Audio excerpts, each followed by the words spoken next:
오늘 우리가 교사주일로 지키기도 합니다만은 또 아까 말씀하신 대로 5월 21일 둘이 하나 되는 부부의 날이기도 합니다.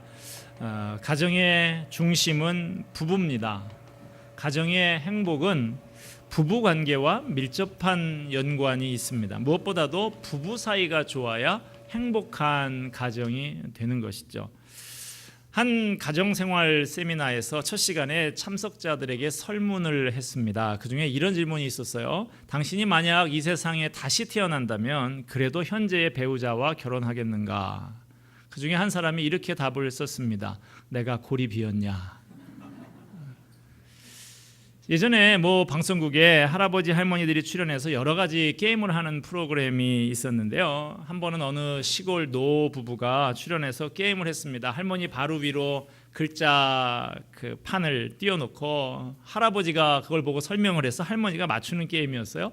할머니 머리 위에 뜬 글자가 천생연분이었습니다.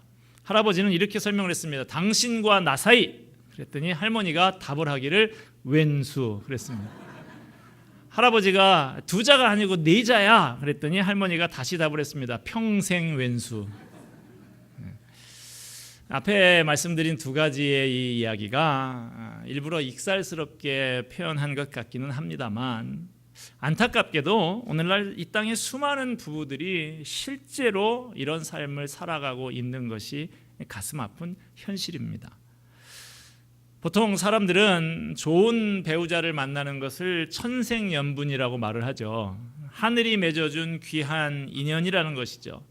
우리 믿는 사람들은 배우자와의 만남을 어떻게 생각해야 할까요? 예수님은 마태복음 19장 4절 5절에서 이렇게 말씀하셨습니다. 사람이 그 부모를 떠나서 아내에게 합하여 그들이 한 몸이 될지니라 하신 것을 읽지 못하였느냐? 그런즉 이제 둘이 아니요 한 몸이니 그러므로 하나님이 짝지어 주신 것을 사람이 나누지 못할지니라. 배우자를 결정할 때 신중하게 결정을 하되 일단 정해지면 딴 생각하지 말아야 합니다. 하나님이 짝지어 주신 사람이다. 이거 믿고 평생 감사하며 살아야 합니다. 하나님의 계획 속에 만난 것을 확신하고 감사하는 저와 여러분 되기를 바랍니다. 예수님은 우리 부부가 다시 태어나도 한 가정을 꾸미기 원할 만큼 서로 사랑하는 부부가 되기를 원하십니다. 평생 왼수가 아니라 천생연분으로 회복되기를 원하고 계십니다. 어떻게 해야 이렇게 될 수 있을까요? 어떻게 해야 하나님의 뜻을 따라서 살 수가 있을까요? 오늘 본문 18절 말씀에 보니까 성령 충만을 받아야 한다라고 말씀하십니다. 미국의 어느 한 교회 장로님이 한국이 그리우니까 그 교포들이 흔히 하는 것이 이제 비디오를 빌려서 한국 비디오 드라마 이런 거 빌려서 보는 것이죠. 드라마 비디오를 수십 개를 빌렸습니다.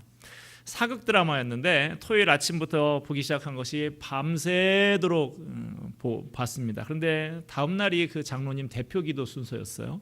예배를 시작하자마자 졸음이 쏟아지는 것을 억지로 참으면서 기도하는 자리에 섰습니다. 하나님 아버지, 그 다음에 머릿속으로는 감사합니다 이렇게 하려고 했는데 입으로는 자기도 모르게 황공무지로소이다 이렇게 나왔다는 거예요. 연속극이 그 속에 충만한 것이죠. 속이 연속극으로 가득 차이니까 건드리기만 하면 속에 있는 연속극 대사가 튀어나오는 것입니다.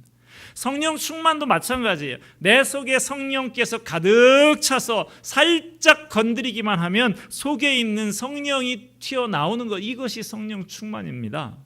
오늘 본문 18절 말씀은 성령 충만을 술 취함에 견주어서 말씀하고 있습니다. 술이 충만하면 술이 사람을 지배합니다. 혀가 꼬부러지고 몸도 내 마음대로 가누지를 못합니다. 마찬가지로 성령 충만하면 성령님께서 나를 마음껏 지배하십니다. 나를 하나님이 기쁘신 뜻대로 마음껏 사용하십니다. 내 언어가 바뀌고 내 행동이 바뀌는 것입니다. 여러분, 저와 여러분이 모두 다 성령으로 충만하기를 소원합니다. 성령께서 우리를 다스리시고 하나님의 기쁘신 뜻대로 마음껏 사용하시기를 바랍니다. 우리가 성령 충만하기를 원한다고 하면 성령 충만을 소원하고 구해야 되겠죠.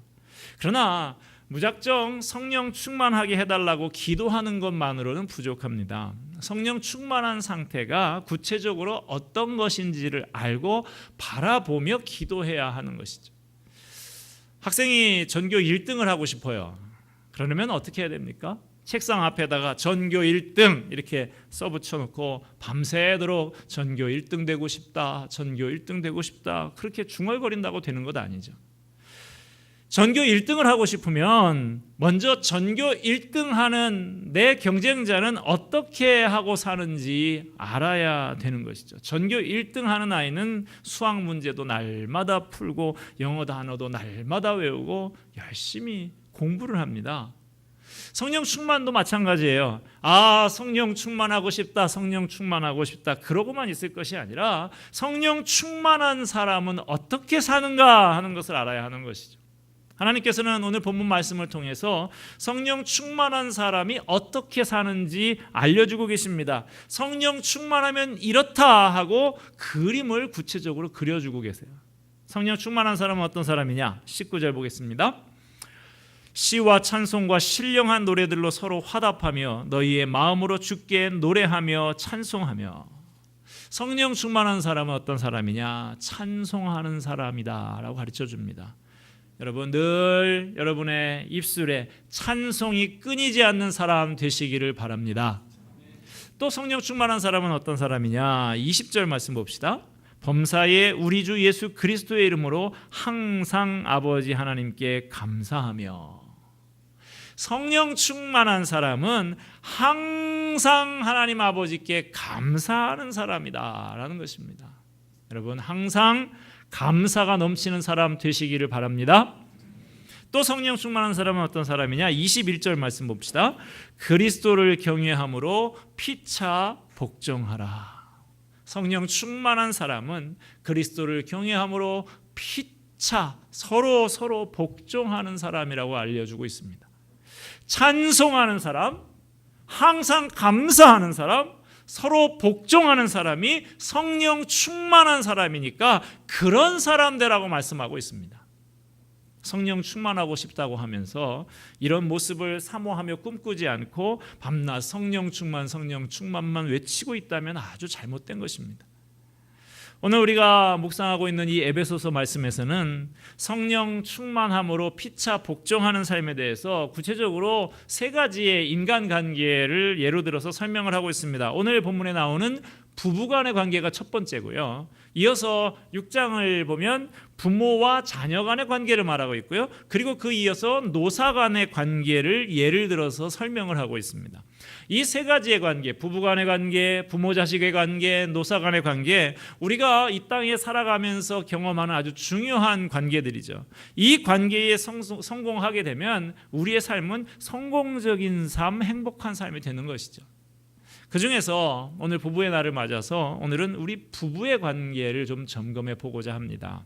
성령 충만한 부부 어떻게 사는 것인지 오늘 본문은 가르쳐주고 있습니다. 오늘 말씀은 하나님께서 가정에 대해서, 부부관계에 대해서 가지고 계신 설계도와 같은 말씀입니다. 설계자의 의도를 따라서 집을 지어 나가야 제대로 지을 수가 있지요. 마찬가지로 가정의 창시자이신 하나님의 그 설계를 따라서 가정을 세워 나가야 제대로 된 행복한 가정을 세워 나갈 수가 있습니다. 오늘 본문 말씀을 통해서 알게 되는 하나님께서 설계하신 성령 충만한 가정은 피차 복종하는 가정이라고 말씀하고 있습니다. 예전에 어느 일간지에서 결혼 정년기 여성들에게 설문을 했는데요. 여성들의 절반 정도가 연하의 남편을 원한다라고 통계가 나왔습니다. 연하가 문제가 아니라 그 이유가 중요한데, 그 이유는 그래야 내가 가정의 주도권을 쥐기 쉬워서. 하나님께서 창조하신 거룩한 가정이 권력 다툼의 장이 되어버린 것이 아닌가, 그런 씁쓸한 마음이 들었습니다. 하나님께서는 일찍이 아담에게 하와를 아내로 짝지어 주시면서 돕는 배필이라고 하셨습니다. 이 돕는다는 말에 대해서 많은 오해가 있습니다. 첫째 그 오해는 이 돕는 배필을 시다바리, 소위 이렇게 오해한다는 거예요. 시다바리 제가 잘 모르겠습니다만 조수, 졸개, 쫄병 이런 의미를 갖는 일본 말이죠. 많은 남편들이 아내를 남편의 시다바리로 생각을 하는 거예요. 현실적으로는 그렇지도 못합니다. 여러 가지 이유로 그 반대로 살고 있는 사람들도 많이 있으면서 적어도 마음속으로는 그렇게 생각하지 않아요. 그러나 분명한 것은 아내는 남편의 졸개가 아니라는 사실입니다. 이 돕는다는 말, 히브리어로 에제르라고 하는 이 말의 성경 용례를 찾아보면요, 창세기 2장 18절 딱 한 군데에서만 인간에게 사용이 되고 나머지는 전부 하나님의 활동을 묘사할 때 사용되고 있습니다. 우리를 도우시는 하나님, 이런 표현을 쓸 때 쓰는 표현이 이 돕는다, 에제르라고 하는 표현입니다. 하나님께서는 자신이 친히 하고 계신 사람을 도우시는 이 사역을 사람에게, 각별히 아내들에게 부탁하고 있는 것입니다. 그러므로 아내는 결코 남편보다 못한 시다바리가 아닙니다. 우리 가정에서 남편의 부족한 점을 도와주는 하나님의 대리자의 역할을 하고 있다는 것이죠. 여성의 지위와 관련해서 하나님의 천지창조 기사를 눈여겨볼 필요가 있습니다.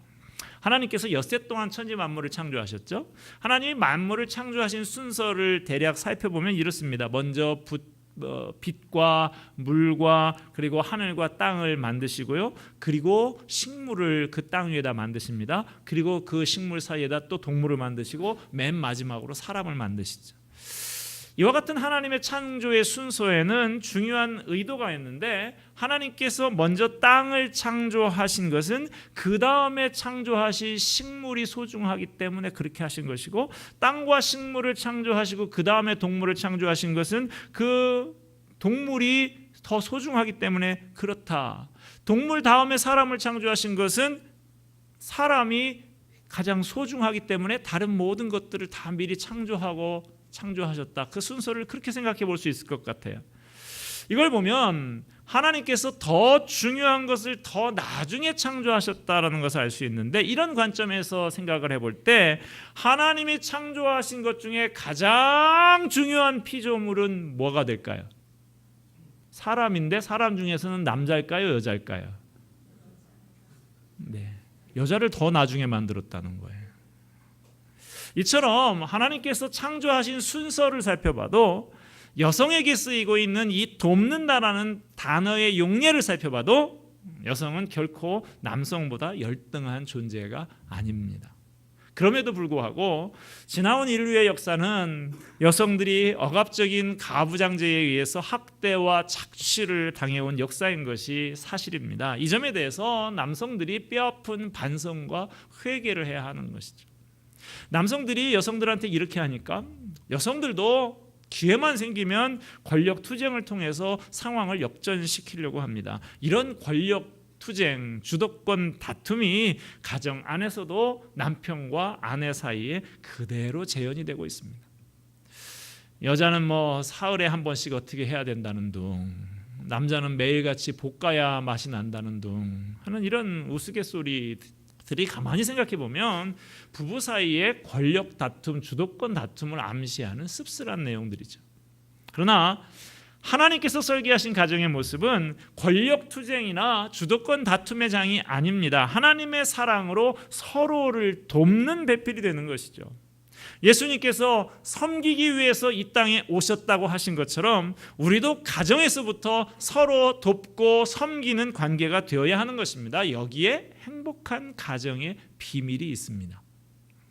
오늘 본문의 말씀을 보면 아내들을 향해서는 복종하라라고 하고 남편들에게는 사랑하라라고 말씀을 하고 있습니다. 어떤 분들은 이 구절을 보면서 이거 남성 중심적인 문화에서 나온 불평등한 규정이라고 생각하기도 합니다. 그러나 그것은 요즘의 시각으로 보는 현대적인 관점에서 보는 생각이고요. 이 편지가 쓰였던 2000년 전의 문화에서 여성들은 남편에게 복종하는 것이 지극히 너무나 당연한 일이었어요.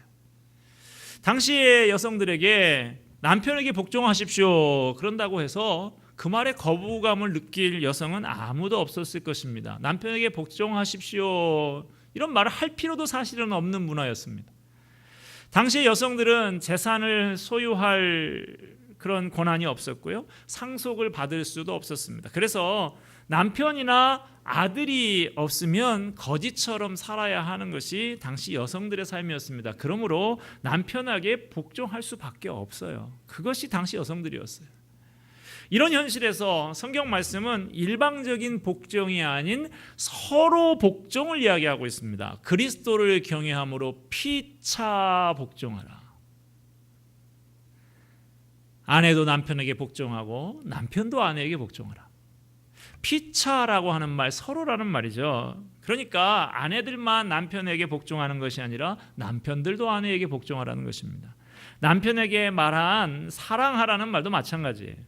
아내는 남편에게 복종만 하고 사랑하지 말라는 말이 아닙니다. 남편에게는 복종만 하고 사랑은 다른 남자고 하라는 말 아니에요. 본문 말씀이 가르치고 있는 것은 남편과 아내 둘 다에게 적용되는 말씀입니다. 서로 복종하고 서로 사랑하라는 것이죠. 본문 말씀이 의미하는 바를 깊이 생각을 해보면 차라리 복종하라는 말이 사랑하라는 말보다 더 쉬운 명령인지도 모르겠어요. 남편이 아내를 사랑해야 하는데 어느 정도로 사랑해야 한다고 하십니까? 25절 말씀 볼까요? 남편들아 아내 사랑하기를 그리스도께서 교회를 사랑하시고 그 교회를 위하여 자신을 주심같이 하라. 아내를 어느 정도로 사랑하라고요? 예수님이 교회를 사랑하신 것처럼 사랑하라고 그럽니다. 여러분, 예수님이 교회를 얼마만큼 사랑하셨습니까? 우리를 대신해서 십자가에 달려 피 흘려 죽으실 만큼 그렇게 사랑하셨습니다. 남편들더러 그렇게 사랑하라고 합니다. 아내를 위해서 죽으라는 거예요. 아내를 위해서 죽기까지 희생하면서 사랑하라는 것입니다. 생명을 다해서 아내를 보호하고 아껴주고 위해져야 한다라는 것이죠. 그런데 아내들한테는 남편을 위해서 죽으라는 말은 없는 것 같아요.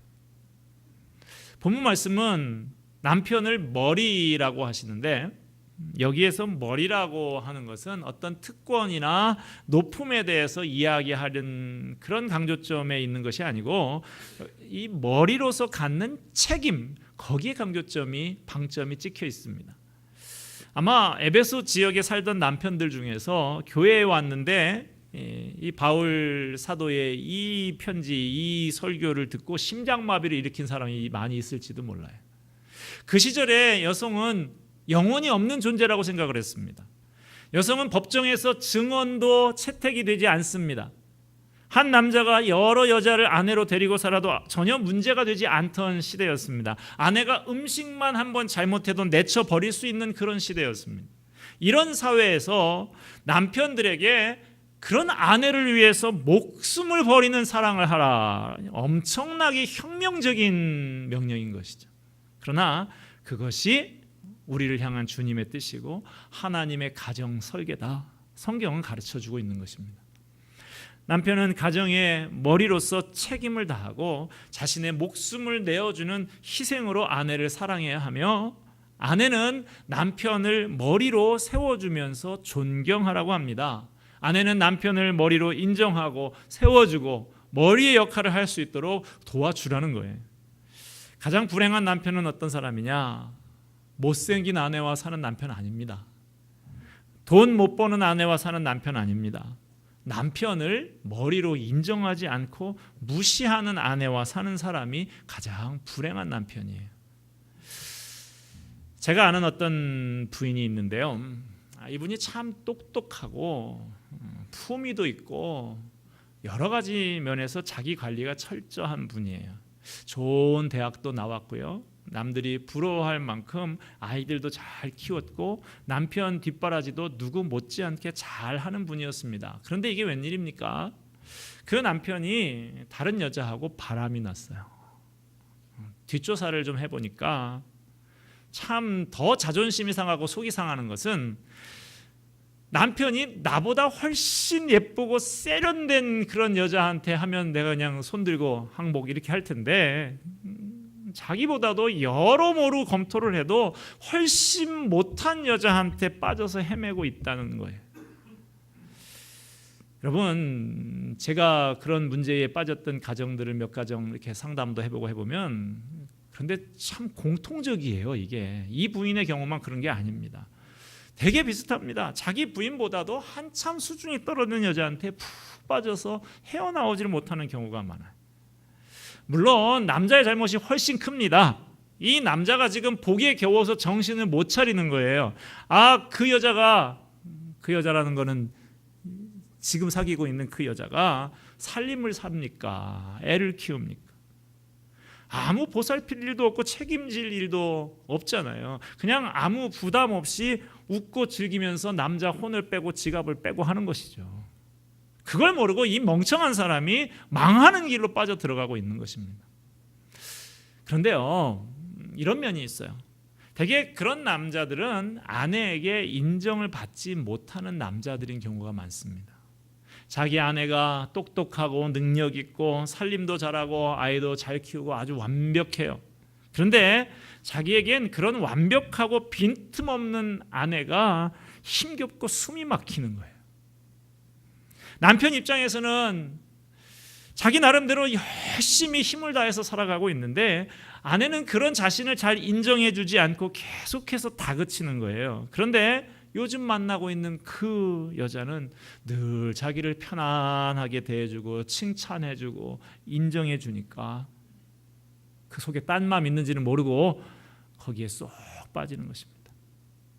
아내된 여러분, 물론 남편이 좀 부족할 수 있습니다.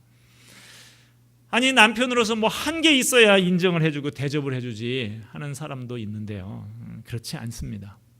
부모가 부모 노릇을 제대로 해야만 부모인 게 아닌 것처럼 남편이 머리 노릇을 잘 못해도 성경에서는 머리라고 말하고 있습니다. 남편이 머리 노릇을 잘 해서 머리 대접을 받는 경우도 있겠지만 오히려 먼저 아내가 지혜롭게 돕는 배필의 역할을 하면서 남편을 세워줄 때 남편이 머리의 역할을 비로소 하게 되는 경우도 많다는 것을 기억하시기를 바랍니다. 말씀을 맺고자 합니다. 오늘 본문의 말씀에서는 성령 충만을 받아야 한다라고 말씀하십니다. 저와 여러분이 다 성령으로 충만하기를 소원합니다. 성령님께서 우리를 마음껏 다스리시고 하나님의 기쁘신 뜻대로 마음껏 사용하시기를 바랍니다. 그런데 그 성령 충만이 뭐라고요? 오늘 말씀을 통해서 알게 되는 하나님께서 설계하신 성령 충만한 가정의 모습은 피차 복종하고 서로 사랑하고 섬기는 가정이다 하는 것입니다. 오늘 본문의 말씀 주신 그대로 부부간에 피차 복종하고 사랑하는 성령 충만한 가정, 하나님이 기뻐하시고 한껏 풍성한 복을 부어주시는 가정이 되시기를 주님의 이름으로 축원을 드립니다. 기도하겠습니다.